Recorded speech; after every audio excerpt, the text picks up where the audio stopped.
Welcome to gossips garage. ఎప్పటి నుండో చిన్న ఆశ అంటే మామూలు ఆశ కాదు. అలాగని స్వార్థం కోసమో స్వలాభం కోసమో కాదు. నవ్యాంధ్రను నిలబెట్టాలనే ఆశ. ఆ తరుణం ఆసన్నమైంది. నవ్యాంధ్ర నిధులు సాధించుకుంది. ఇది ఏ ఒక్కరి విజయమో కాదు. ప్రజలంతా సరైన సమయంలో తీసుకున్న నిర్ణయమే ఏపీకి నిధుల వరద పారిస్తోంది. ఒక్క రాజధానే కాదు, శ్రీకాకుళం నుండి శ్రీకాళహస్తి వరకు, అమలాపురం నుండి అనంతపురం వరకు నవ్యాంధ్ర నలుమూలల అభివృద్ధి జరిగేలా భారీ భరోసా దక్కింది. 10 ఏళ్ల నిరీక్షణ ఫలించింది. ఈ విజయంలో 5 కోట్ల ఆంధ్రుల పాత్ర ఎంత? గతంలో ఎప్పుడూ లేనట్టు కేంద్రం నుండి ఇంత సాయం దక్కడానికి కలిసొచ్చిన అంశాలేంటి అనేదే ఇప్పుడున్న చర్చ.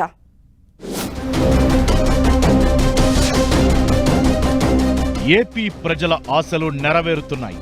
రాజధాని వాసుల కలలు ఈడేరుతోంది. కేంద్ర బడ్జెట్లో ఏపీకి అగ్రతాంబూలం కొత్త అధ్యాయానికి నాంది పలికినట్లయింది.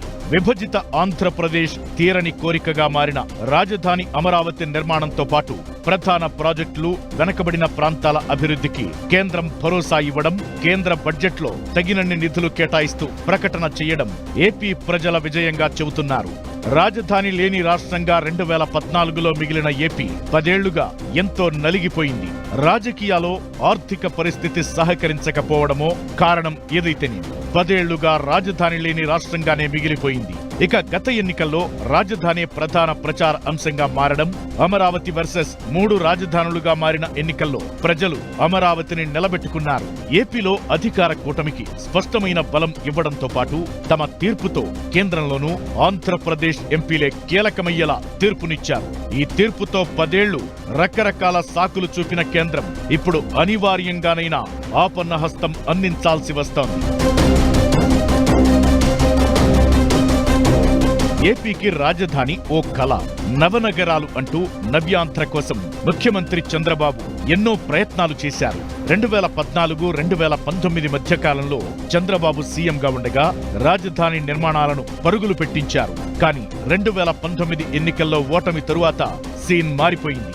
రాజధాని అమరావతి స్థానంలో 3 రాజధానుల ప్రతిపాదన వచ్చింది. దీనిపై ఎన్నో వివాదాలు నడిచినా తాజా ఎన్నికల్లో ప్రజలిచ్చిన తీర్పుతో ఇటు రాష్ట్రం నుంచి అటు కేంద్రం వరకు అన్ని పార్టీల నాయకులు అమరావతిని అంగీకరించాల్సి వచ్చింది.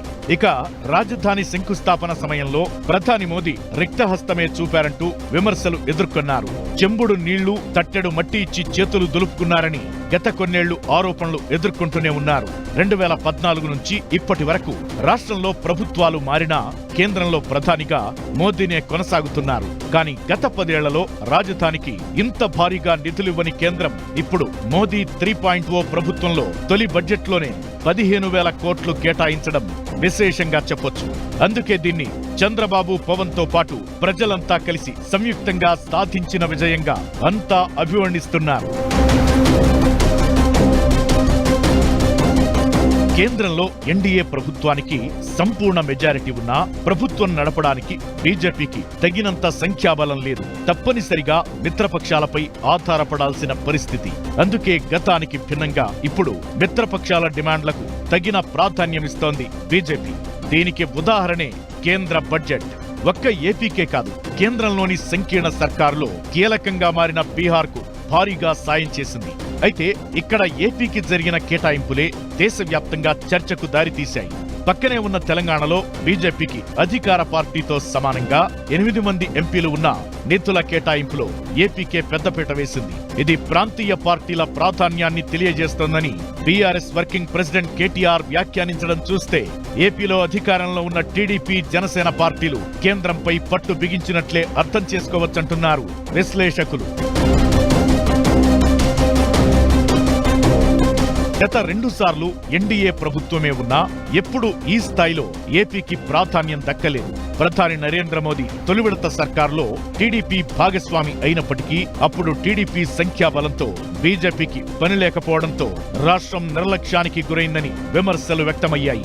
ఈ కారణంతోనే 2018లో బీజేపీ, టీడీపీ మధ్య విభేదాలు పెరిగి ప్రభుత్వం నుంచి టీడీపీ వైదొలిగేలా చేసింది. ఇక 2019లో అధికారంలోకి వచ్చిన వైసీపీ కూడా కేంద్రంలో బీజేపీ బీజేపీని శాసించలేకపోయింది.